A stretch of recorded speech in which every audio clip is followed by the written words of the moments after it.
Dan ternyata anak ini juga aset dunia akhirat. Kalau kita mati,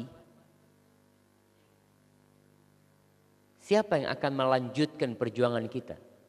Bukan urusan dunia, kita bicara urusan akhirat. Anak. Rasul sallallahu alaihi wasallam mengatakan idza mata ibnu Adam, kalau anak Adam mati semua terputus kecuali 3. Salah satunya apa? Anak soleh yang mendoakan orang tuanya. Makanya ibu-ibu sebagaimana ingin suaminya hartanya bertambah, maka para wanita harus semangat bagaimana anaknya juga bertambah. Sama-sama aset jemaah. Ketika punya anak 10 apa sama dengan yang punya anak 2? Enggak sama.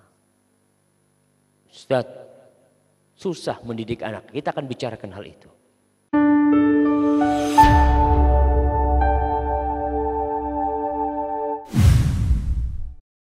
Alhamdulillah.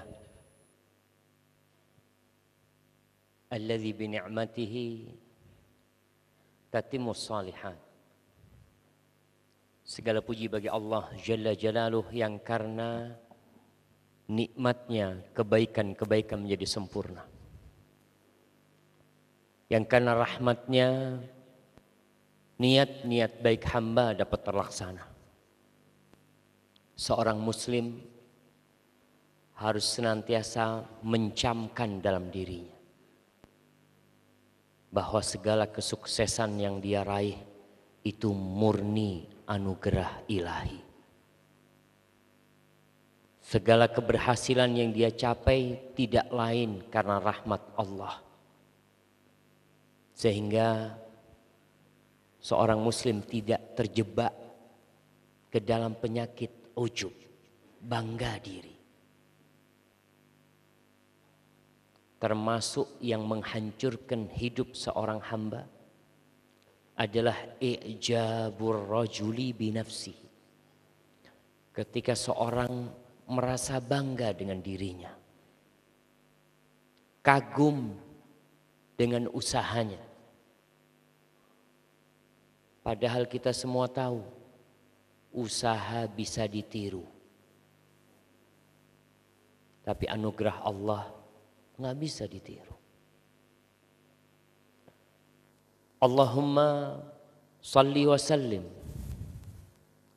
wa zid wa barik wa an'im ala sayyidina wa maulana Muhammadin wa ala alihi wa ashabihi ajma'in. Ya Allah,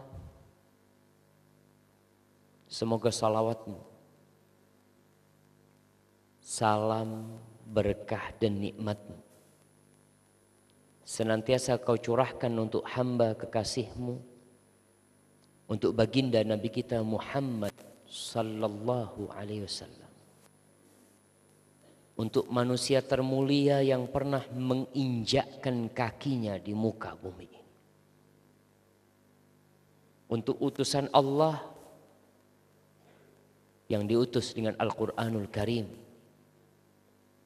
demi menerangi alam yang dahulunya gelap gulita karena dosa-dosa manusia. Dari alam jahiliyah menuju alam Islam yang terang benderang. Semoga salawat itu bersambung untuk keluarga beliau, untuk istri-istri beliau, untuk putra-putri beliau dan untuk seluruh sahabat Nabi. Semoga Allah meridhai kita bersama mereka. Amma ba'd, jamaah rahimakumullah. Pada pagi hari ini, tanggal 5 Rabiul Akhir 1439 Hijriah. Apabila seorang muslim hidup dengan kalender Islam, maka dia tidak akan terjebak di dalam ramainya dunia yang sedang mempersiapkan diri untuk Natal dan Tahun Baru. Kenapa? Karena dalam kalender Islam itu nggak ada Sehingga kita nggak perlu ribut. Tapi sayangnya banyak di antara umat Islam yang tidak kenal dengan kalender Islam itu sendiri. Yang dia tahu kita berada di bulan Desember, kita akan masuk ke bulan Januari. Kita berada di 2017, kita akan masuk ke 2018. Orang-orang pada sibuk bagi-bagi kalender. Sebagian sekolah-sekolah Islam juga bagi-bagi kalender. Termasuk dia merayakan tahun baru dengan bagi kalender itu. Karena mengatakan kita mau ganti tahun nih. Tahunnya siapa? Tahunnya umat Islam? Enggak. Kita sekarang di bulan Rabiul Akhir dan pergantian tahun masih lama sekali. Ahibati fillah, hari ini kita akan berbicara tentang antara rumahku dan madrasahku. Antara rumah dan sekolah. Allah memberikan nikmat kepada kita banyak. Dan di antara nikmat yang Allah berikan adalah nikmat anak. Allah mengatakan al-malu wal banun zinatul hayatid dunya. Harta dan anak adalah perhiasan kehidupan dunia. Kita lihat orang-orang yang hidup miskin, susah. Melarat kadangkala. Kita ngelihat orang-orang kaya yang bergelimang harta tapi nggak punya anak juga susah. Terkadang dia ingin menukar hartanya dengan anak. Kalau bisa dia membeli anak, dia bayar. Karena apa gunanya harta yang banyak? Bila ternyata tidak diwariskan kepada siapa-siapa. Apa gunanya orang tua lelah, capek, merantau, berpindah dari satu negeri ke negeri lainnya. Setelah dia kumpulkan harta, tidak ada yang melanjutkan perjuangannya. Maka Allah telah menjadikan al-mal wal banun zinatul hayatid dunya. Perhiasan kehidupan dunia. Tapi ternyata anak itu juga cobaan buat orang tua. Harta itu juga fitnah. Berapa banyak orang yang ketika miskin sering ke masjid. Berapa banyak wanita yang tatkala suaminya masih melarat, Masya Allah, puasa Senin Kemis. Sholat malam, sholat duha. Karena katanya sholat duha bisa mendatangkan rizki. Terus sholat duha. Ketika rizkinya udah datang, berhenti sholat duha. Lebih nikmat mana? Sholat duha nggak dapat rizki, berarti dia terus sholat duha. Dengan dikasih rizki tapi membuat dia berhenti sholat duha. Ya ma, kita mesti ada pilihan ketiga. Lebih baik Ustaz sholat duha terus, rizkinya terus Ustaz. Ya, itu yang ideal seperti itu. Tapi realitanya Allah sudah menjadikan harta itu fitnah. Apa artinya fitnah? Fitnah itu yang membuat kita berpaling dari ketaatan. Sesuatu yang membuat kita sibuk. Kemudian kita meninggalkan kepatuhan kepada Allah. Mungkin sunnah yang kita tinggalkan. Enggak Ustaz, anak tetap sholat wajibnya tetap anak laksanakan. Yang hilang apa? Ya qobliyah ba'diyah udah gak pernah Ustaz. Itu fitnah berarti hartamu. Membuat engkau jadi lebih jauh dari Allah SWT. Bayangkan jemaah, 2 rakaat sebelum subuh itu lebih baik dari hotel ini. 2 rakaat sebelum subuh. Ana mau tanya nih sama ibu-ibu, sebenarnya kajian ini khusus buat ibu-ibu Dan acara tadi teater itu untuk perempuan-perempuan. Karena sekolahnya SMP laki, SMP perempuan. Bapak-bapak ngapain datang? Nah, ana lihat SMP Islam Nadhirah, Muslimah, Kafah School, Masya Allah. Tapi ternyata banyak bapak-bapak. Lakin ala kulli hal. Ana mau tanya sama ibu-ibu. Kalau hari ini dikasih tawaran, sholat 2 rakaat sebelum subuh, nggak dapat hotel ini. Meninggalkan 2 rakaat sebelum subuh tapi dikasih hotel ini. Milih mana? Milih mana? Milih hotel ini Ustaz. Kan itu cuma sunnah Ustaz, kata dia. Wallahi sahih. Allah mengatakan bal tu'thirunal hayatad dunya. Kalian lebih mengutamakan kehidupan dunia. Seorang tidak susah.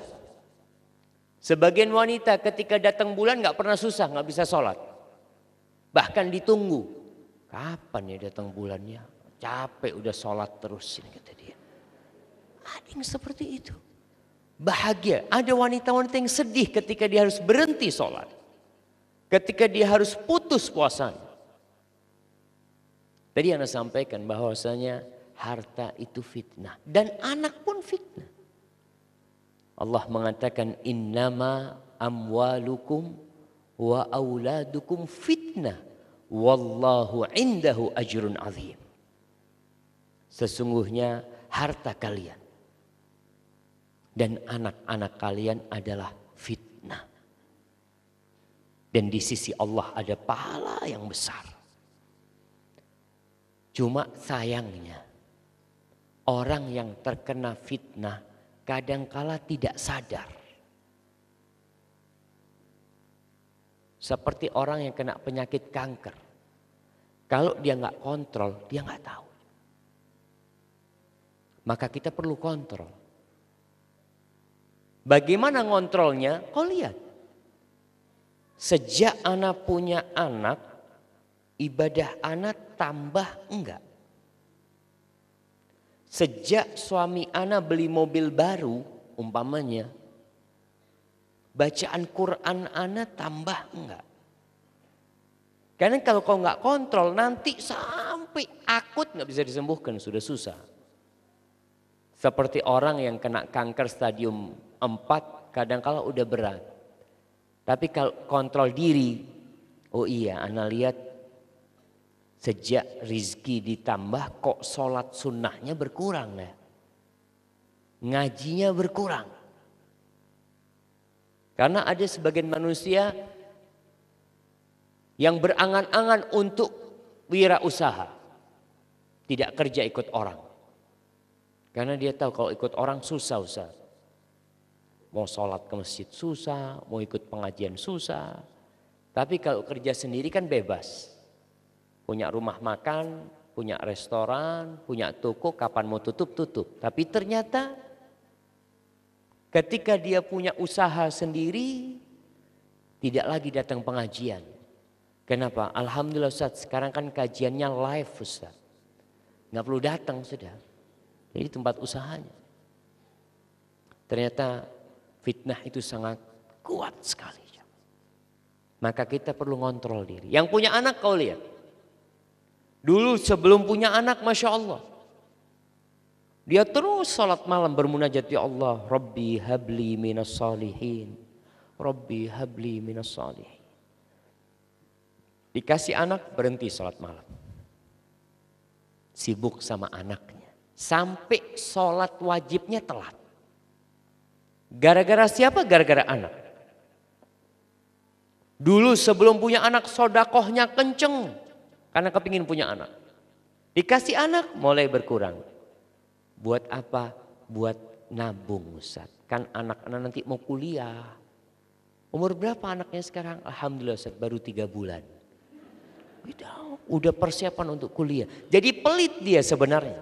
Cuma bahasanya demi untuk anak macam-macam. Oleh karena itu Rasulullah SAW mengatakan al-waladu, anak itu fitnahnya itu dari sisi apa? Dari sisi 4 hal. Yang pertama kata Nabi SAW, al-waladu majhalatun. anak itu buat orang tuanya bertindak bodoh. Buat orang tuanya bertindak bodoh. Yang kedua, mabkhalah. Membuat orang tuanya jadi bakhil gara-gara anak. Yang ketiga, majbanah. Membuat orang tuanya jadi pengecut. Untuk menegakkan kebenaran tidak ada lagi keinginan. Untuk berjuang, umpamanya kalau dia diperintahkan untuk dakwah di pedalaman, udah nggak lagi. Kenapa ya Allah? Anak-anak masih kecil-kecil. Masya Allah. Barakallahu fikum. Yang keempat, fitnah anak ini adalah mahzana. Membuat orang tuanya hidup dalam kesedihan. Berapa banyak anak yang bikin orang tuanya sedih terus. Ditinggal mati sama anaknya. Ada yang hidup tidak menentu. Menyalahkan suaminya. Anak pernah ketemu seorang wanita, anaknya meninggal dunia, subhanallah. Ini ibu berminggu-minggu, berbulan-bulan tidak ridha dengan kehilangan anak itu. Dia selalu mengatakan, Ustaz ini salah suami ana Ustaz. Kenapa? Waktu itu ana udah ngomong bawa ke dokter. Kata suami gak perlu. Akhirnya mati itu anak Ustaz. Terus hidup dalam kesedihan sehingga lupa dengan kewajiban-kewajibannya. Itu anak. Maka jemaah kita udah tahu. Dan ternyata anak ini juga aset dunia akhirat. Kalau kita mati, siapa yang akan melanjutkan perjuangan kita? Bukan urusan dunia, kita bicara urusan akhirat. Anak. Rasul sallallahu alaihi wasallam mengatakan idza mata ibnu Adam, kalau anak Adam mati semua terputus kecuali 3. Salah satunya apa? Anak soleh yang mendoakan orang tuanya. Makanya ibu-ibu sebagaimana ingin suaminya hartanya bertambah, maka para wanita harus semangat bagaimana anaknya juga bertambah. Sama-sama aset jemaah. Rasul sallallahu alaihi wasallam mengatakan tazawwajul waludal wadud. Menikahlah dengan wanita yang subur dan penyayang. Kenapa? Fa inni mukatsir bikumul umam yaumal qiyamah. Karena aku akan berbangga-banggaan dengan banyaknya umatku pada hari kiamat. Maka jangan berhenti punya anak selama masih bisa punya anak. Ada nggak ibu-ibu yang ngomong sama suaminya, Mas, kayaknya rezekinya nggak usah banyak-banyak, Mas. Omanya hari itu bawa duit 10 juta, kebanyakan 10 juta, Mas. Ada nggak yang ngomong kebanyakan? Bapak, pernah istrinya ngomong kebanyakan? Dikasih duit gitu ya, nih 5 juta. Pernah ada nggak yang ngomong kebanyakan, jangan banyak-banyak lah, cukup 1 juta. Kayaknya nggak ada, yang ada kurang. Tapi kenapa kalau anak ibu-ibu ngomong cukup? Padahal sama, itu aset buat orang tuanya. Ketika punya anak 10 apa sama dengan yang punya anak 2? Nggak sama. Ustaz, susah mendidik anak. Kita akan bicarakan hal itu. Yang susah itu adalah yang Allah bikin susah. Tapi yang susah kalau Allah bikin mudah jadi mudah. Urusannya sama Allah Subhanahu wa taala. Maka banyakin anak. Ana masih ingat, dia Ana selalu sampaikan di beberapa kajian. Ada seorang ustadz di Bondowoso itu, Jawa Timur sana. Insya Allah punya anak 28. Dari 1 istri.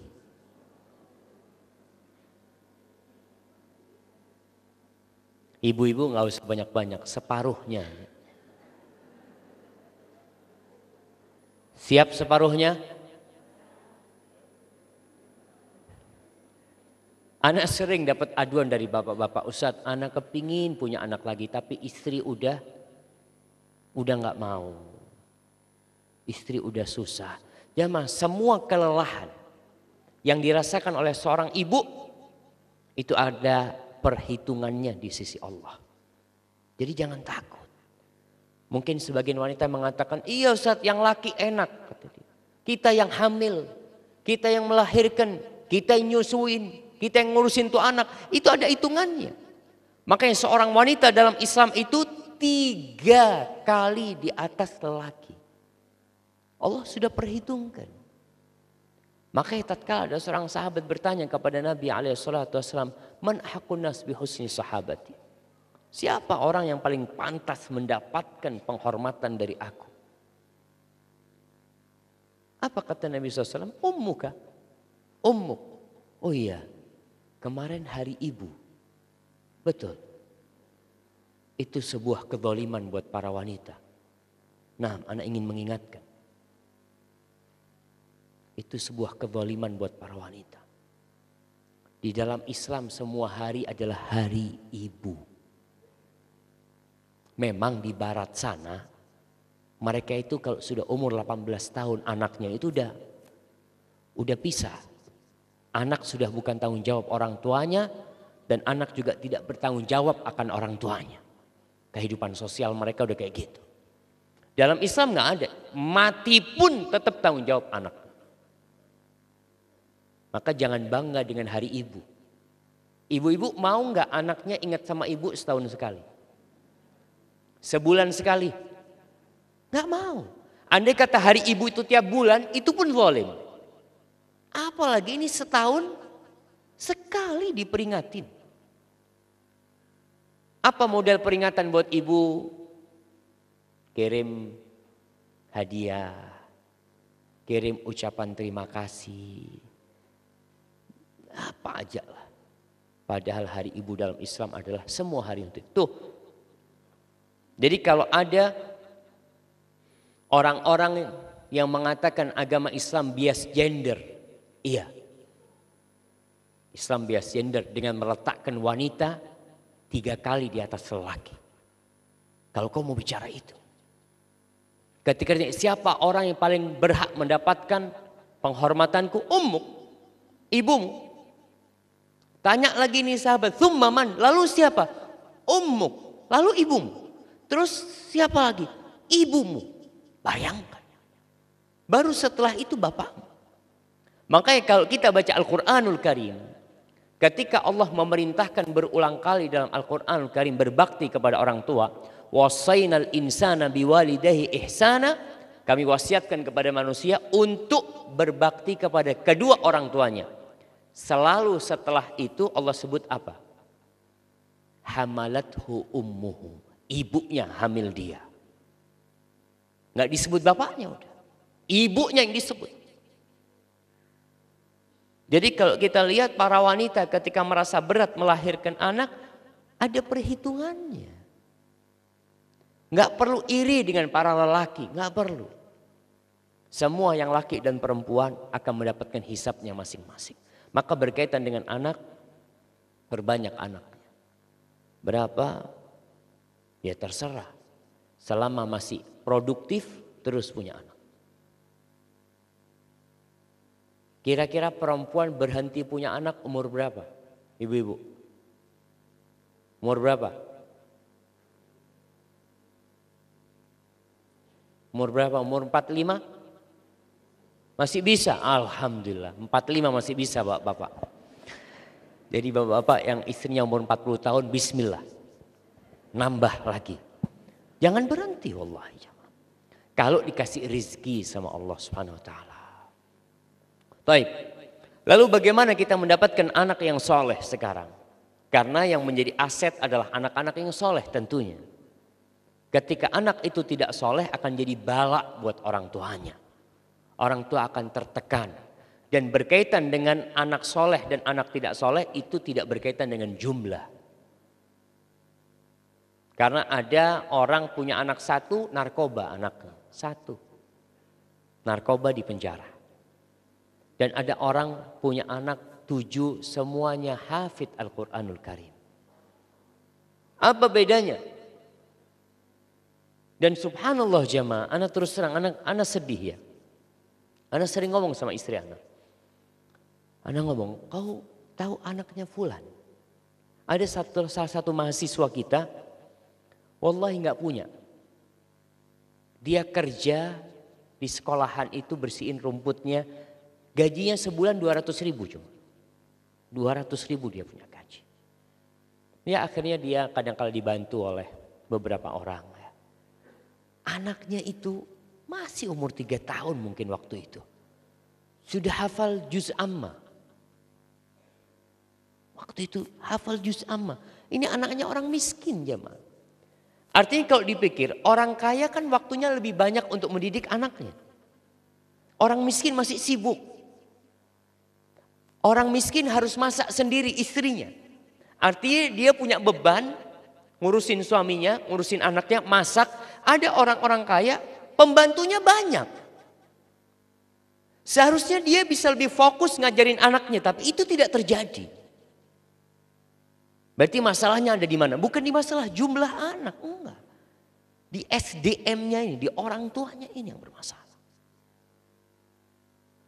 Maka bagaimana memiliki anak-anak yang soleh, yaitu tugas orang tua. Kalau kita bicara siapa sebenarnya yang mendidik anak-anak itu jemaah? Orang tua di rumah atau guru di sekolah? Jemaah, siapa yang mendidik anak kita? Orang tua di rumah apa guru di sekolah? Dua-duanya. Tapi sejatinya peran utama mendidik anak itu orang tua. Anak itu lebih banyak waktunya bersama orang tua. Dan orang tua adalah batu pondasi pertama untuk anak-anak. Orang tua yang baik insya Allah akan melahirkan anak-anak yang baik. Dengan izin Allah Subhanahu wa ta'ala.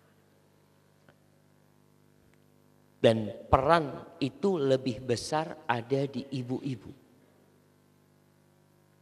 Maka dikatakan al-ummu madrasatun. Ibu itu sekolahan. Idza a'dattaha a'datta sya'ban thayyibal a'raqi. Kalau kau persiapkan ibu itu dengan persiapan yang baik, maka engkau telah mempersiapkan bangsa yang mulia. Mulainya dari ibu. Maka diperintahkan demi memiliki anak-anak yang soleh adalah memilih ibu yang soleha. Memilih pasangan hidup sekarang nih. Sebagaimana kita diperintahkan milih sekolahan buat anak-anak kita. Bagaimana orang tua tanya sini tanya, Ustadz anak-anak udah mau lulus SD Ustadz. Lanjutnya kemana Ustadz ya? Tanya sana tanya demi anaknya. Begitu pula seorang ketika hendak menikah mencari. Jangan sibuk mencari sekolahan buat anaknya lalu kau lupa mencari ibu buat anakmu. Rasulullah Sallallahu Alaihi Wasallam menganjurkan. Beliau mengatakan takhayyaru linutafikum. Kalian pilih untuk benih-benih kalian mau ditaruh di mana. Seorang wanita pun memilih bukan menanti saja. Jadi jangan dipikir seorang wanita Ustaz perempuan kan gak bisa milih. Kata siapa gak bisa milih? Perempuan berhak menolak calon suaminya. Tapi sekali lagi. Kebanyakan lelaki menikah karena kecantikan. Dan kebanyakan wanita menikah karena apa? Apa? Fulus. Itu bedanya tuh. Jadi perempuan dilihat siapa yang melamar? Alhamdulillah ini yang melamar hafal Quran.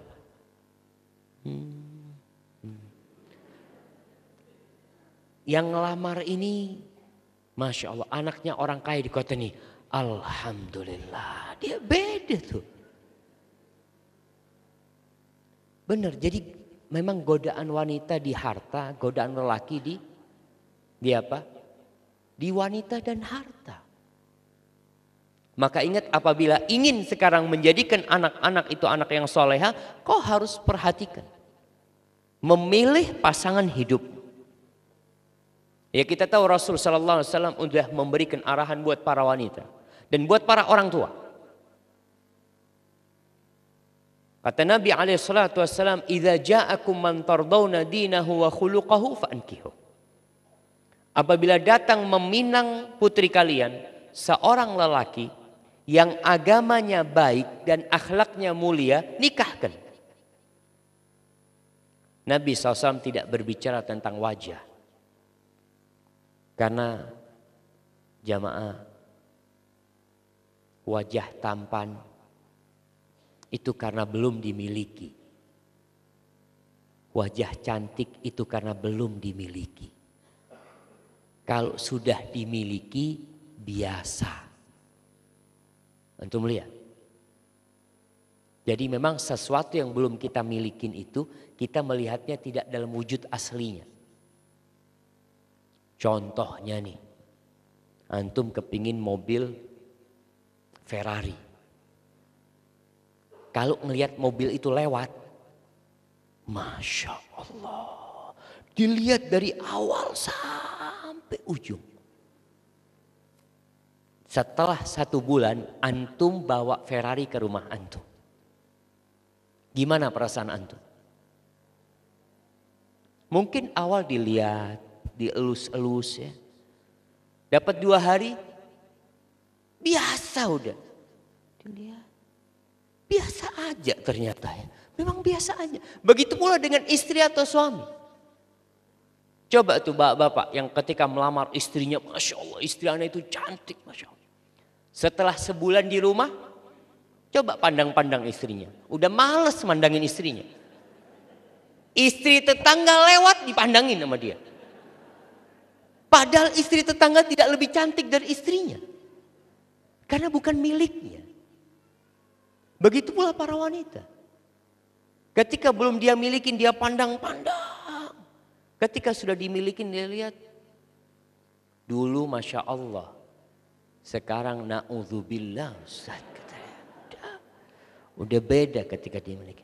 Maka seorang hendaklah memilih sesuai dengan kriteria.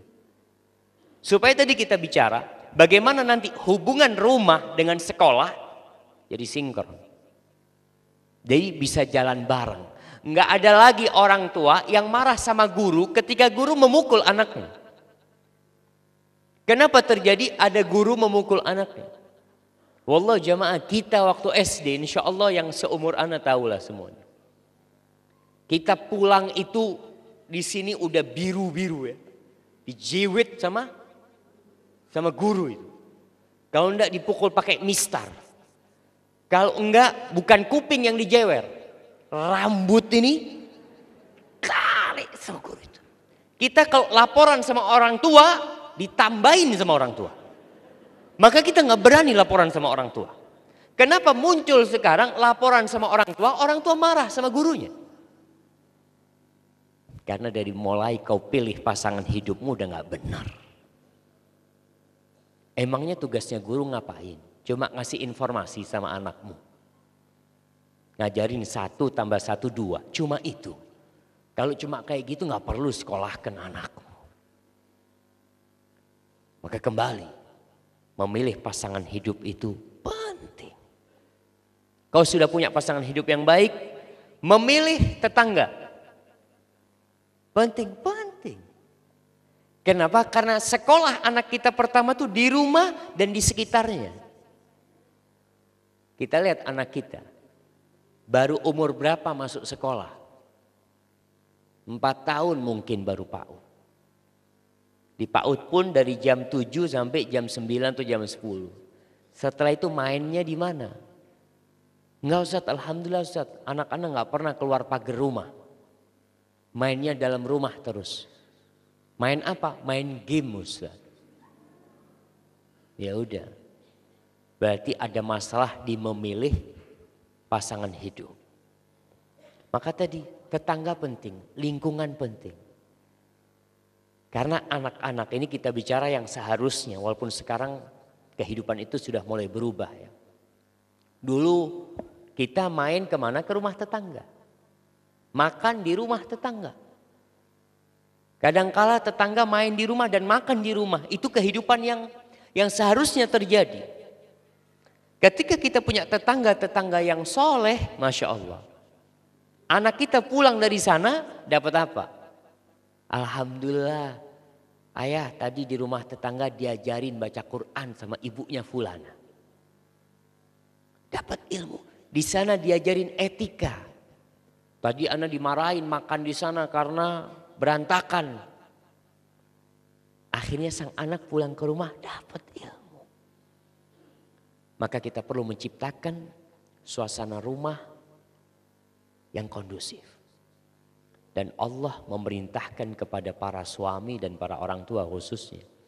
Allah mengatakan di surat At-Tahrim ayat 6 insyaallah Allah mengatakan ya ayyuhalladzina amanu qu anfusakum wa ahlikum nar. Wahai orang-orang yang beriman, jagalah diri kalian dan keluarga kalian. Dari apa? Dari cacar, dari penyakit yang sedang ramai sehingga orang tua sibuk imunisasi anaknya. Kita lihat orang tua. Bagaimana peran orang tua menyelamatkan anaknya dari berbagai macam penyakit. Sehingga dia mengikuti terus. Tiap bulan ada yang namanya posyandu. Datang anaknya imunisasi ini, nanti imunisasi yang kedua, nanti imunisasi yang ketiga, keempat, kelima, keenam. Untuk apa? Untuk menyelamatkan jasad anaknya dari penyakit. Tapi Allah katakan, jagalah diri kalian dan keluarga kalian dari api neraka. Kalau penyakit bisa disembuhkan. Tapi kalau anak kita menjadi bahan bakar api neraka, apa yang akan dilakukan orang tua? Dan para orang tua jangan berharap masuk surga sebelum mempertanggungjawabkan anaknya. Rasulullah sallallahu alaihi wasallam mengatakan kullukum ra'in wa kullukum mas'ulun an ra'iyati. Semua kalian ini pemimpin dan akan dimintai pertanggungjawaban atas apa yang dia pimpin. Ada seorang wanita yang tidak menikah di masa Nabi alaihi salatu wasallam. Ketika dia dipaksa nikah, ini wanita yang soleha Masya Allah. Dia tanya, ya Rasulullah, apa hak suamiku ya Rasulullah? Aku takut, aku tidak bisa melaksanakan kewajibanku terhadap suamiku. Apa kata Rasulullah SAW? Yang maknanya beliau menjelaskan, "Lau kana ala zaujiki kurhun." Andai kata di tubuh suamimu itu ada borok. Dari ujung rambut ke ujung kakinya. Lalu kau jilatin boroknya untuk ngobatin dia. Engkau belum menunaikan haknya. Apa kata wanita ini? Kayaknya aku gak mampu Nabi SAW. Aku gak mau nikah kalau kayak gitu. Bayangkan jangan. Ketika orang tahu dengan hak dan kewajibannya. Semua itu pemimpin. Seorang istri pemimpin di rumah suaminya. Ketika suaminya pergi, kau yang jadi pemimpin. Dan seorang suami pemimpin di rumahnya atas istri dan anak-anaknya. Jadi gak main-main kehidupan ini sama. Kalau kita bicara kehidupan dunia sebentar mah 70 tahun selesai. 80 tahun selesai. 100 tahun pun terlalu panjang. Dan hampir di antara kita takut berumur 100 tahun. Maka ingat, kita diperintahkan untuk menyelamatkan diri kita dan keluarga kita dari api neraka. Bukan hanya dari penyakit dunia. Kebanyakan orang tua sekarang memilih sekolah buat anaknya demi akhirat atau demi dunia. Jamaah, rata-rata demi dunia. Akhirat kayaknya tidak terlalu dipikirkan. Buktinya apa? Dia tahu anaknya di sekolah itu tidak dapat pelajaran agama. Tapi sekolah ini favorit Ustaz. Dia cari dunia, cari akhirat, dunia. Sekolahnya jelas sekolah non muslim. Anaknya dimasukin ke sana. Kenapa? Karena lulusannya Ustaz jadi semua Ustaz. Jadi dunia, jadi akhirat, jadi dunia. Jadi benar-benar yang diperhitungkan itu hanya urusan dunia. Jemaah, kalau kita mau jujur kita ini. Antara akhirat dan dunia. Fir'aun tuh kira-kira sudah 3000 tahun hidup di kuburannya. Tiap hari mereka ditampakkan ke neraka. Tiap hari 3000 tahun sampai hari kiamat nanti. Hidup di dunia cuma 100 tahun kira-kira. Sekarang kalau kau berpikir 100 tahun dengan 3000 tahun. Orang seharusnya berpikir 3000 tahun. Bagaimana dengan yang abadi dan selama-lamanya. Rasulullah Sallallahu Alaihi Wasallam hidup di dunia berapa tahun? 63 tahun Hijriah. Ikut Qamariyah. Hidup di kuburannya berapa tahun? Anak kasih hadiah yang bisa jawab, ibu-ibu. Berapa tahun Nabi SAW hidup di kuburannya? Sampai hari ini, pertanyaannya sampai hari ini. Nah, fadhal. Mungkin para siswi yang mau jawab.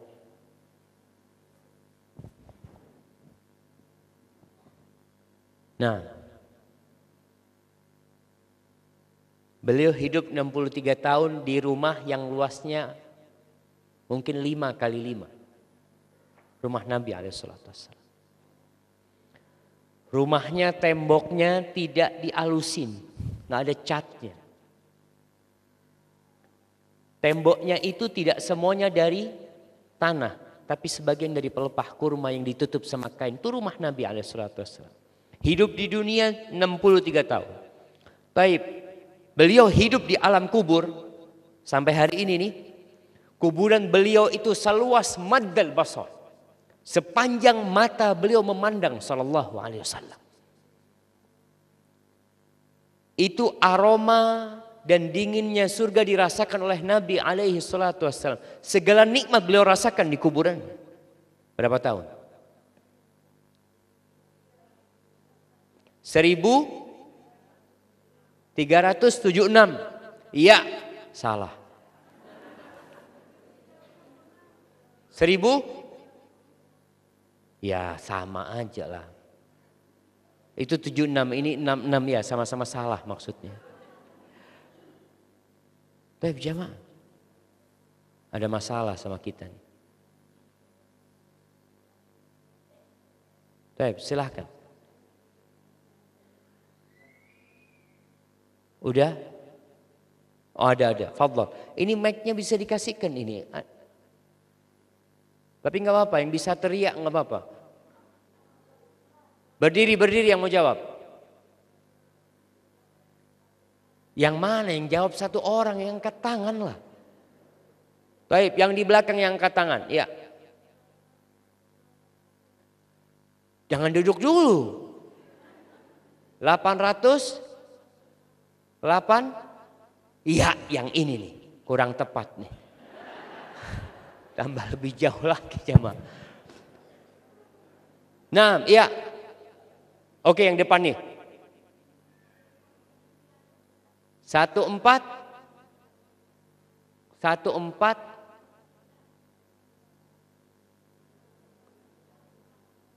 1409. Iya, ngitungnya gimana sih? Ana jadi bingung mereka nih jamaah. Baik, yang belakang. 1428. Iya, ini betul jawabannya jamaah. Nah, silahkan hadiahnya diambil nanti. Dikirimin. 1428. Nah, silahkan maju ke depan. Tolong bang, dikasihin bang. Mungkin biar akhwat yang ngasih ke mereka. Jazakallah khair. Nabi meninggal tahun berapa? Sallallahu alaihi wasallam tahun 11 Hijriah. Sekarang tahun berapa? 1439 dikurangin 11 berapa jadinya? 1428 jamaah. Wallah, kalau ibu-ibunya nggak tahu gini jamaah, gimana anaknya? Baik, ala kulli hal. Tadi, kebanyakan orang tua mempersiapkan anaknya hanya untuk kehidupan yang sebentar. Sedangkan untuk kehidupan di alam kubur yang beribu-ribu tahun itu nggak dipersiapkan. Belum lagi nanti di akhir. Maka ingat, peran orang tua sangat besar sekali dalam mendidik anak.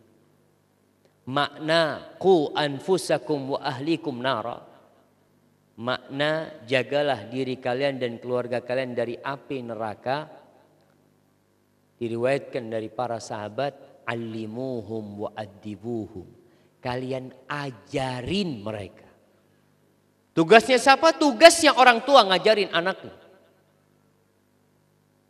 Ajarin adab buat mereka. Tugasnya siapa? Tugasnya bapak dan ibu. Bagaimana orang tua akan mengajarkan ketika dia tidak memiliki ilmu? Maka orang tua dituntut belajar. Orang tua nggak bisa ngaji, ya belajar ngaji. Ibunya nggak bisa ngaji, suruh siapa kau pilih ibu kayak gitu? Kan salahnya bapaknya. Bapaknya nggak bisa ngaji, cari ibu nggak bisa ngaji juga. Ini terjadi sebagian kayak gitu jamaah.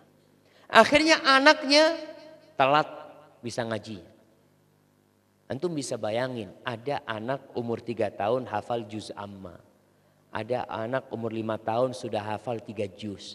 Ada anak kita umur 12 tahun juz amma gak kelar-kelar.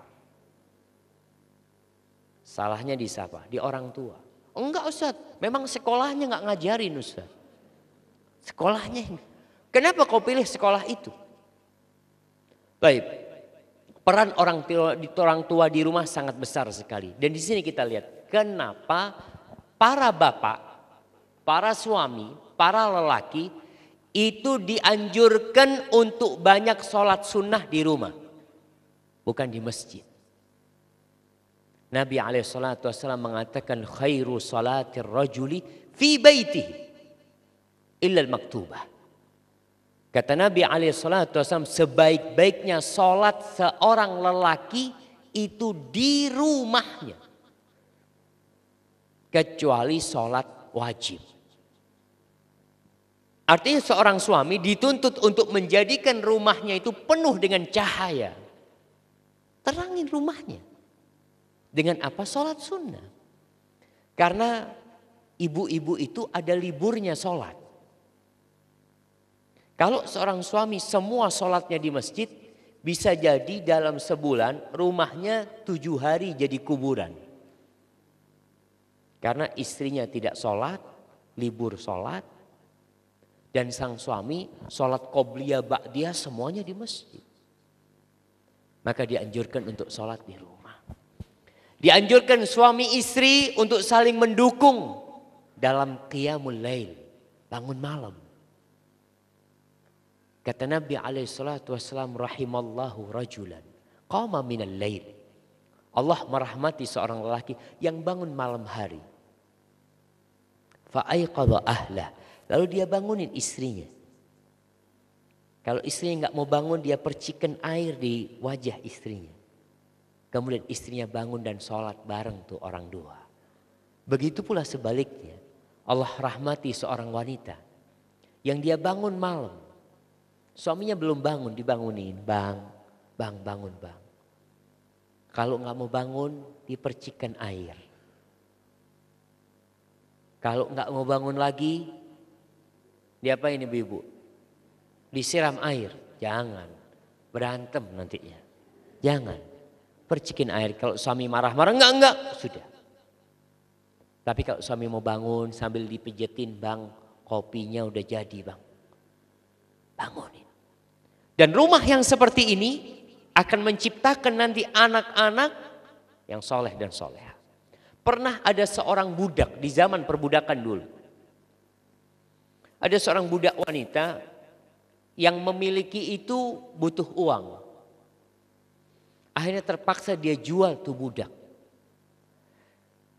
Budak perempuan ini tahu di rumah tempat dia bekerja itu selalu malam hari keluarga itu bangun malam. Akhirnya dia dijual di pasar, dibeli oleh seorang. Dibeli, kira-kira jam 3 malam dia bangunin penduduk rumah itu. Dibangunin majikannya, semua anak-anaknya dibangunin. Semua pada bingung kata dia. Udah azan subuh kata dia. Akhirnya budak perempuan ini tanya, kalian gak sholat kecuali kalau azan subuh? Akhirnya besok paginya dia berangkat ke majikan lamanya. Kata dia, tolong kau beli aku lagi. Aku gak tahan di rumah orang yang sholatnya cuma sholat wajib aja. Aku gak mau. Kata dia. Budak jamaah, seorang pembantu. Maka di rumah harus diciptakan pembantunya soleha. Pembantunya baik, bapak ibunya baik, lingkungannya baik, insya Allah sekolahnya baik. Jamaah rahimakumullah, perlu ada kerjasama antara rumah dan sekolahan. Kenapa? Ya karena masanya sudah berganti. Artinya banyak ilmu yang tidak didapatkan di rumah. Dan banyak ilmu yang hanya didapatkan sekolah, dan itu pun banyak ilmu yang mubazir. Anak-anak kita sekolah di sebagian sekolahan itu, wallahi ilmunya nggak bermanfaat buat dia. Yang ada hanya beban buat dia. Sehingga bisa dilihat ada beberapa wanita yang tidak mau menyekolahkan anaknya di sekolah. Dia pilih homeschooling. Anaknya disekolahkan di rumah. Karena dia lihat, aduh Ustaz nggak ada sekolah yang ana rasa di tempat dia mungkin. Yang ana rasa bisa mendidik anak-anak dengan baik. Maka ana didik anak-anak sendiri. Dan bapak-bapak ibu-ibu tahu di ITB itu tahun kemarin penerimaan mahasiswa baru. Itu mahasiswa termuda umurnya 14 tahun. Kuliah S1. Dan tidak pernah sekolah di bangku sekolahan. Tidak pernah. Umur 14 tahun diterima di ITB. Hanya sekolah homeschooling. Kenapa? Di rumah itu ibu bisa tahu mana pelajaran yang dibutuhkan sama anak-anak. Mana pelajaran yang tidak dibutuhkan sama anak-anak. Kalau di sekolah kadang-kala semua pelajaran. Sedangkan kita tahu. Makanya diperintahkan orang tua untuk memilih sekolahan, kemudian bekerja sama dengan sekolahan. Apa tujuan kita kerjasama dengan sekolahan? Yang pertama, supaya lengkap pendidikan buat anak kita. Kalau di rumah dia dapat 60%, di sekolahan 40%.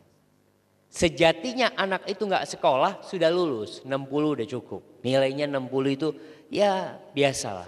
Tapi supaya lebih sempurna maka paling tidak perlu disekolahkan anak itu. Perlu kerjasama.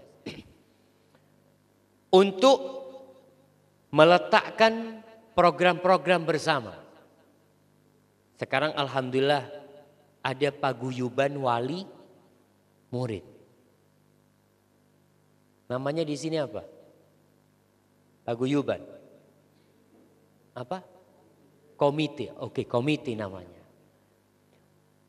Orang tua harus punya peran yang aktif di komite tersebut. Dia datang ke sekolahan dalam artian Masya Allah. Memang dimatikan jamaah. Dalam artian bagaimana meletakkan program bersama supaya tidak tabrakan antara yang diinginkan oleh orang tua, yang diinginkan oleh sekolah. Kalau tidak ada kesepemahaman ini, nanti di sekolah diajarin berjilbab, di rumah suruh buka jilbab. Ada nggak sekolahan yang model kayak gitu? Ada. Anak-anak tuh cuma jilbaban di kelas. Pulang dilepas jilbabnya. Seakan-akan jilbab itu hanya seragam. Maka perlu duduk sama orang tua, afwan, jilbab ini bukan seragam. Jilbab ini pakaian seorang muslimah. Kalau kau kiranya memang gak suka dengan pakaian muslimah, kau salah pilih sekolahan. Bukan di sini sekolahnya. Karena anak itu kadangkala nanti tumbuh memiliki dualisme kepribadian. Jadi dia ketemu sahib-sahibnya pakai jilbab. Takut. Ketemu gurunya pakai jilbab. Karena apa? Di rumah gak dididik dengan benar sama orang tuanya. Maka perlu duduk bersama. Kemudian tujuan antara sekolah dan orang tua ini ketemu dan duduk bersama untuk bekerja sama menyelesaikan masalah-masalah yang ada di murid itu. Khususnya permasalahan yang menciptakan kepribadian itu siswa. Perlu jemaah. Karena ada orang tua yang gak mau tahu sama anaknya.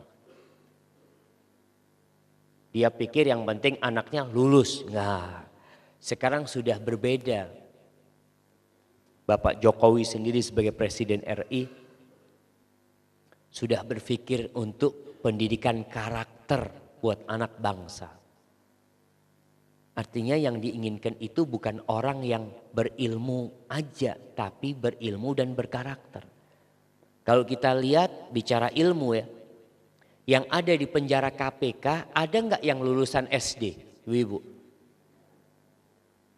Lulusan SD masuk penjara KPK? Nggak ada. Yang ada doktor, yang ada profesor, yang ada orang-orang pintar semua. Apakah sekarang orang tua masih ingin anaknya pintar tapi tidak berkarakter? Enggak. Makanya perlu duduk sama gurunya. Gurunya melihat di kelas. Datang, maaf Pak, anaknya Bapak ini suka jahilin teman-temannya di kelas. Anaknya Bapak ini kurang menghargai guru. Ada anak-anak yang tidak menghargai gurunya. Kalau kita tidak komunikasikan dengan orang tua, takut nanti anaknya diberhentikan, orang tua komplain. Kenapa anak saya diberhentikan? Padahal anak saya Masya Allah akhlaknya baik, nilainya baik. Di sini karena tidak ada komunikasi. Kemudian perlu adanya ide-ide dari pihak orang tua dan dari pihak guru. Duduk bersama. Mungkin pihak guru bisa memberikan masukan kepada orang tua. Masya Allah. Ana kemarin ketemu dengan rapot Ana waktu TK. Rapot Ana waktu TK. Ana ketemu buka-buka Masya Allah. Ana baca. Di situ Ana punya ibu tulis di laporannya ya. Alhamdulillah anak ini sudah bisa pakai sepatu sendiri. Tulis itu. Sudah bisa sikat gigi sendiri. Ada laporan perkembangan anak kepada guru. Guru juga melaporkan bagaimana perilaku itu anak. Dengan seperti ini terbentuk kepribadian anak sesuai yang diinginkan oleh orang tuanya. Yang dapat manfaat tuh orang tuanya bukan sekolah. Bukan sekolah nantinya. Terus terang Ana mungkin dosa Ana tuh. Ana gak pernah balik ke sekolah SD Ana sampai sekarang. Sama sekali gak pernah balik ke sana. Ya karena kesibukan apa. Tapi yang dapat manfaat adalah orang tua anak, bukan sekolah itu. Maka perlu orang tua untuk lelah berkomunikasi dengan sekolahan. Masukan-masukan apa saja silahkan diberikan kepada mereka. Kemudian tujuan komunikasi itu adalah untuk meningkatkan kesadaran orang tua dalam mendidik anak juga. Banyak orang tua yang memiliki pendidikan rendah. Tapi kepingin anaknya soleh. Ya perlu ngomong sama bapaknya. Duduk sama bapaknya. Pak, anak ini diajarin sholat di masjid. Di sekolahan. Jadi zuhur itu sholat berjamaah ke masjid. Tolong anaknya dibawa ke masjid. Kalau tidak sama dengan bicara tadi jilbab. Baik. Sekarang apa saja bagaimana kita mengobatin permasalahan hubungan yang buruk antara sekolah dengan orang tua? Maka insya Allah kita semua sudah sadar dengan pentingnya masa depan anak-anak kita. Mendidik kepribadian anak. Khususnya ketika mereka masih kecil. Masih SD, masih SMP. Jadi perlu menghidupkan komite-komite yang ada. Dihidupkan. Dan Ana dapat berita yang biasanya hadir di komite itu bapak-bapak apa ibu-ibu? Ibu-ibu, gak ada masalah. Karena memang banyak pertemuan itu di hari kerja. Sehingga bapak-bapak gak bisa hadir. Oke, ibu-ibunya datang. Hadir ke sana ibu-ibu, ikut serta aktif memberikan masukan. Bersama guru-gurunya. Kemudian bikin program yang jelas. Buat ibu-ibunya juga. Contohnya, sebagaimana ada program buat para guru. Ibu-ibu tahu, guru itu ilmunya terus ditambah. Dengan kajian-kajian, dipanggilkan trainer dari mana, dipanggilkan ustadz dari mana. Kalau para gurunya ilmunya diangkat, berarti wali muridnya pun harus punya seperti itu. Ada pengajian khusus buat wali murid. Supaya ilmunya tambah. Bagaimana mereka semakin bertakwa kepada Allah Subhanahu wa taala. Karena yang digadang-gadang selama ini adalah imtak dan imtek. Iya. Imtak dan iptek. Iman dan takwa, iktek ilmu pengetahuan dan teknologi. Berarti orang tua harus tahu. Kemudian para orang tua perlu dikasih masukan tentang bahayanya gadget. Karena banyak orang tua yang membiarkan anaknya main HP. Ana mau kasih hadiah, tapi hadiahnya cuma satu. Buat wali murid nih. Buat wali murid yang punya murid kelas 3. Nah, buat wali murid yang muridnya kelas 3 yang anaknya nggak dikasih HP.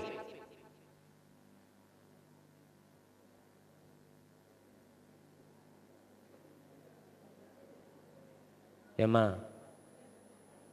Semua. Baik, kalau gitu anak tanya sama siswinya aja. Ini paling tinggi kelas berapa? Kelas 9. Kelas 7, 8, 9.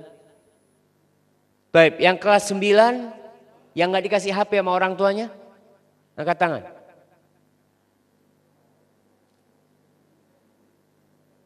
Semuanya dikasih HP sama orang tuanya, Masya Allah. Itu kadang-kala yang membuat akhirnya kerjasama sama pihak sekolah nggak baik. Nah, jemaah rahimakumullah, ada. Masya Allah, ini mana?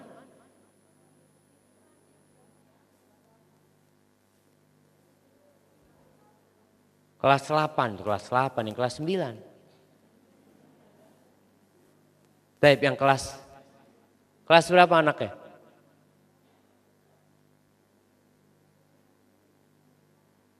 Kelas 8 juga, sama kelas 8. Yang kelas 9 nggak ada.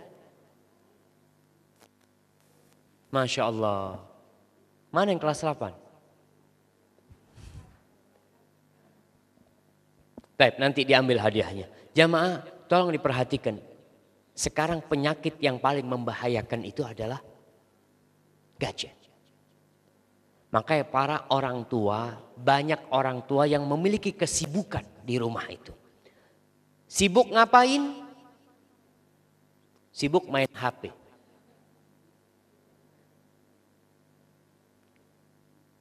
Masya Allah. Ahlan wa sahlan. Barakallahu fiik.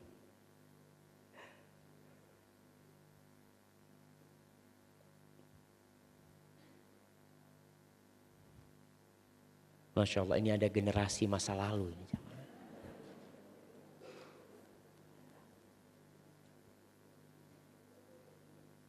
Siap, barakallahu fikum. Sampai mana kita jamaah? Main HP ya? Iya. Berkaitan dengan main HP ini, banyak orang tua yang ingin anaknya tidak gangguin dia. Terus terang anak itu kalau dikasih HP, Masya Allah, Masya Allah. Anak itu jadi tenang, sunyi senyap. Yang awalnya kejar-kejaran sana sini, dipegangin HP, rumah jadi tenang. Maka kalau kau sudah lihat rumah itu tenang, kau cari anakmu. Mana anaknya nih? Dia akan ada di pojokan. Dipanggil nggak dengar. Fulan. Dia. Dan kalau anak itu nonton, itu masih lebih ringan. Kalau anak itu nonton kartun umpamanya, itu masih lebih ringan daripada dia main game. Kenapa? Kalau main game dia itu ikut dalam dunia itu.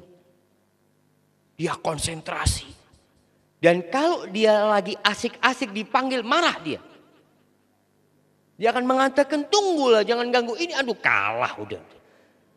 Kalahnya apa, menangnya apa dia nggak tahu. Tanya, kau kalah dapat apa nak? Kau menang dapat apa? Nggak dapat apa-apa. Maka perlu para orang tua untuk menyiapkan rumahnya, siapkan tempat main. Dan jangan banyak-banyak mainannya. Jangan banyak-banyak mainannya. Kenapa? Kalau di rumah banyak mainan, anak itu jadi nggak kreatif. Jadi nggak kreatif dia. Kasih dia mainan sedikit, khususnya mainan yang membuat dia berpikir. Seperti apa?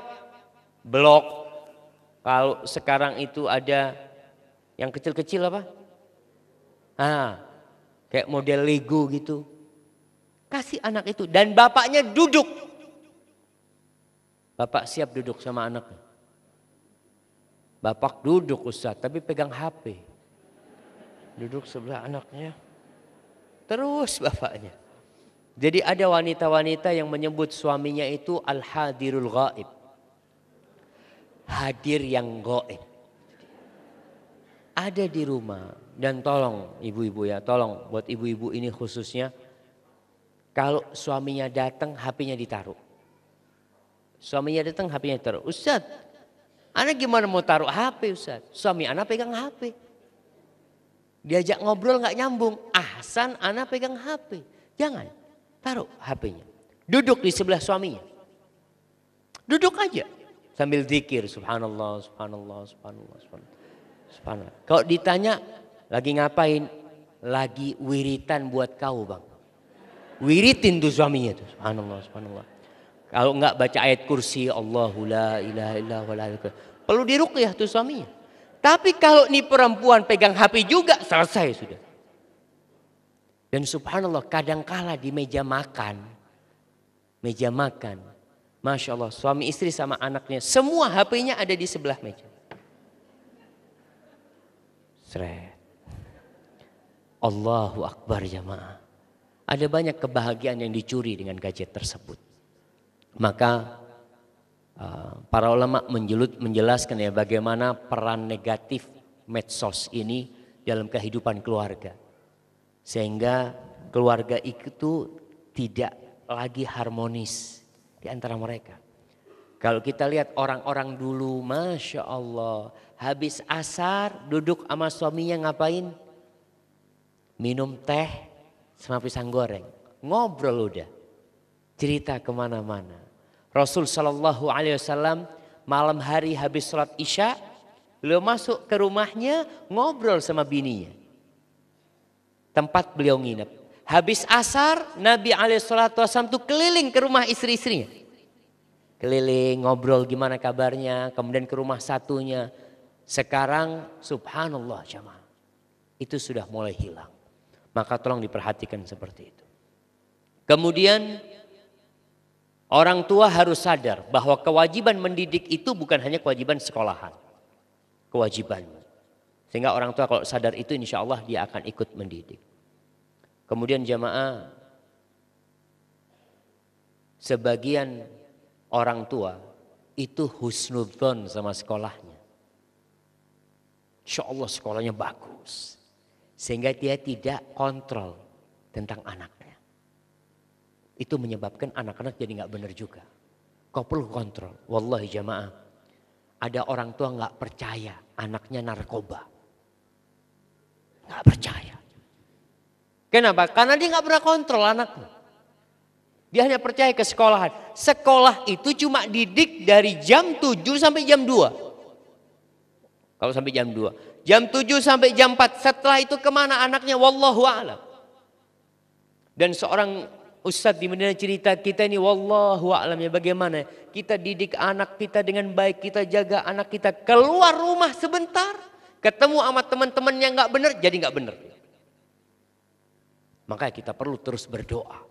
Tapi tadi orang tua ada yang terlalu husnudzon sama sekolahan, kemudian tidak pernah hadir di acara komite, kemudian nggak pernah ikut acara tersebut, maka itu berbahaya.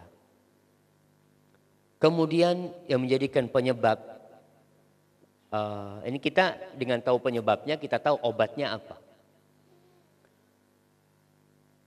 Ada sebagian orang tua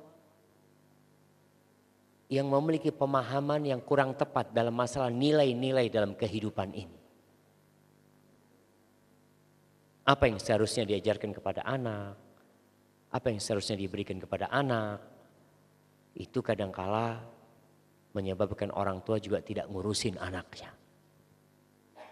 Terus kesibukan bapak dan ibu. Bapaknya kerja, ibunya kerja. Akhirnya anak ya sudah. Yang dikirim pembantu. Anak-anak tumbuh besar dengan mental pembantu. Padahal kewajiban orang tua. Kemudian untuk mengobatin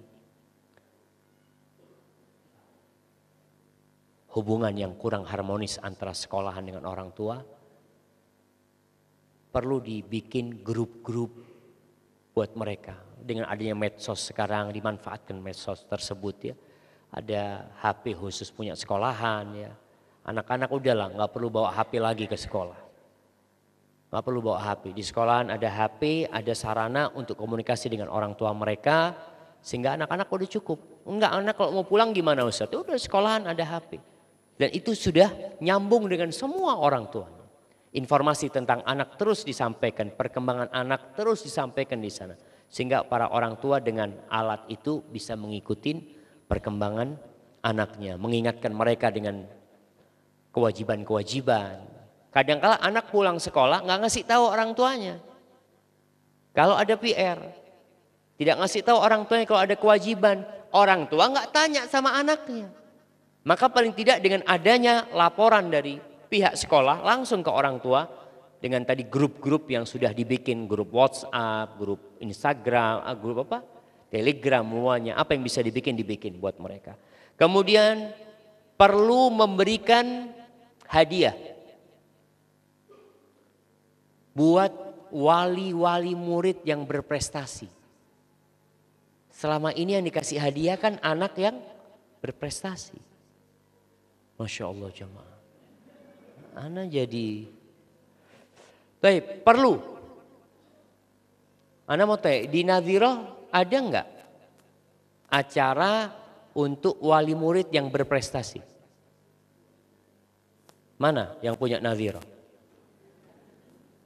Nah, ada enggak? Belum ada. Diadakan.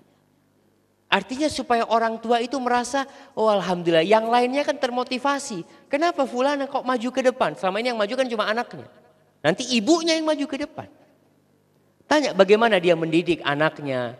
Bagaimana umpamanya di sekolah hafalan itu cuma 3 juz. Kenapa fulana hafalannya kok 7 juz?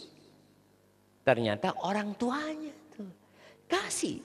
Orang tua yang berprestasi itu hadiah. Sehingga yang lain bisa mencontoh yang baik-baik seperti itu. Kemudian di rumah perlu kerjasama dengan masjid. Artinya perlu ada segitiga. rumah, sekolahan dan masjid. Karena kegiatan atau pusat kegiatan umat Islam itu sebenarnya di rumah Allah sana. Maka perlu datang ke masjid, bikin kegiatan lah apa, sekolahan kerjasama sama masjid, rumah kerjasama sama masjid. Di masjid kampung sana dikasih kegiatan, yang anak-anak suruh ke masjid sana. Dulu remas itu hidup, remaja masjid. Sekarang udah nggak ada remas. Di kampung anak ada remas yang jadi ketua remas umurnya 50 tahun. Anak ngomong, ente masih remas gitu. Gimana Ustaz? Gak ada remaja masjidnya. Udah mereka kemana? Maka perlu. Jadi perlu kerjasama dengan pihak masjid di tempat anak itu tinggal ya. Dulu masih ada tuh, sekarang masih ada. Anak itu kalau habis dengarkan khutbah Jumat minta tanda tangan sama gurunya, sama ustadz yang menyampaikan. Perlu itu dihidupkan kembali. Kalau mungkin yang perempuan kajian-kajian di masjid itu agar dia berangkat ke sana untuk ngaji. Kemudian orang tua tetap memberikan penilaian kepada sekolahan. Memberikan penilaian kepada sekolahan tersebut. Ikut gitu. Dengan cara pihak sekolah membagikan angket. Bagikan angket. Tolong beri masukan sekolahan. Apa aja ide-ide yang bagus, yang perlu, yang membangun tentunya untuk sekolahan ini. Kemudian ia menghidupkan tadi laporan mingguan buat anak, laporan bulanan buat anak. Jadi pihak sekolah memberikan laporan, pihak orang tua memberikan laporan. Dan untuk sekolahan, tolong murid itu jangan hanya dikasih PR ilmu. Jangan cuma disuruh menjawab pertanyaan, jangan, sudah cukup di kelas itu. Dikasih pekerjaan rumah yang berkaitan dengan etika dan adab anak-anak. Jadi PR-nya itu umpamanya bikinkan teh buat aba ibunya. Jadi besok laporan, aba ibunya tanda tangan. Dan jangan dibantu berbohong anaknya. Kadang-kala orang tua kepingin nilai anaknya bagus, dia tanda tangan.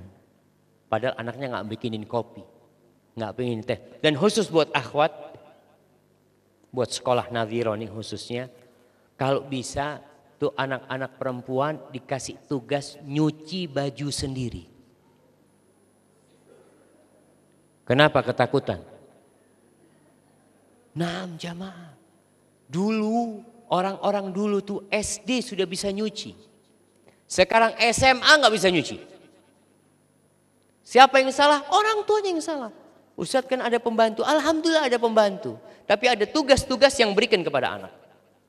Tugas anak itu tidak boleh yang nyuci piring itu pembantu umpamanya. Yang nyuci piring dia itu tugas dari sekolah. Sehingga orang tua melihat besok laporan. Ya dalam sepekan ini dia nggak nyuci piring sama sekali umpamanya. Berarti ada kesalahan di orang tua. Karena mungkin tadi sistemnya kan bukan sistem boarding. Kalau boarding kan yang ngasih tugas sekolahan dan dia bisa kontrol. Kalau ini orang tua yang kontrol tuh anak. Kemudian tugasin anak umpamanya di situ tugas mandiin mobil bapaknya. Betul sama. Wallah ya dulu orang tua dulu itu didik anaknya Masya Allah. Anak masih ingat bagaimana abah anak-anak sama kakak itu suruh mandiin mobil sama orang tua. Jadi mandiin mobil. Padahal bisa nyuruh orang tuh bisa. Bawa ke pemandian mobil bisa, banyak duitnya orang tua umpamanya. Tapi kita bukan bicara itu. Jangan sampai orang tua mengatakan Ustaz cukup aneh susah dulu Ustaz. Jangan sampai anak-anak susah, subhanallah. Untuk sukses itu butuh susah.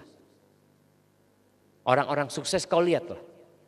Perjalanan orang sukses semuanya susah. Dulu kuli bangunan, dulu jadi ini, dulu jadi ini. Kemudian sukses. Tapi anaknya orang sukses belum tentu sukses.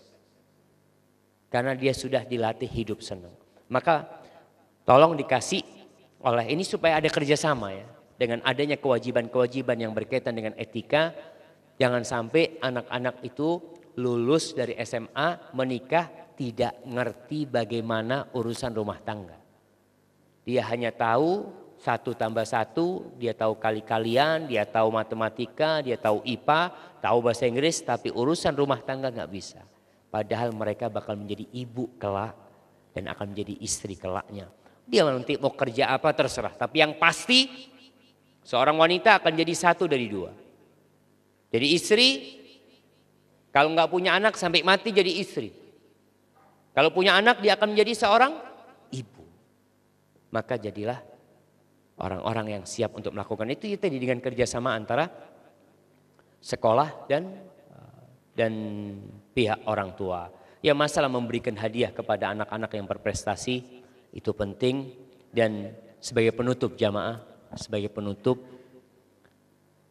orang tua tolong banyak-banyak berdoa. Cari waktu-waktu mustajab untuk berdoa.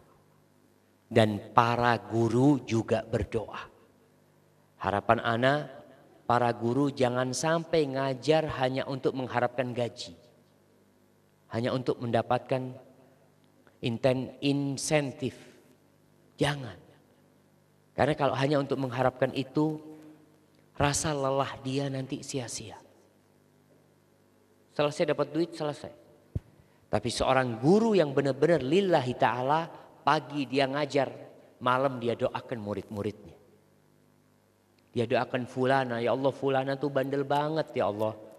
Mudah-mudahan kau kasih hidayah kepada fulan.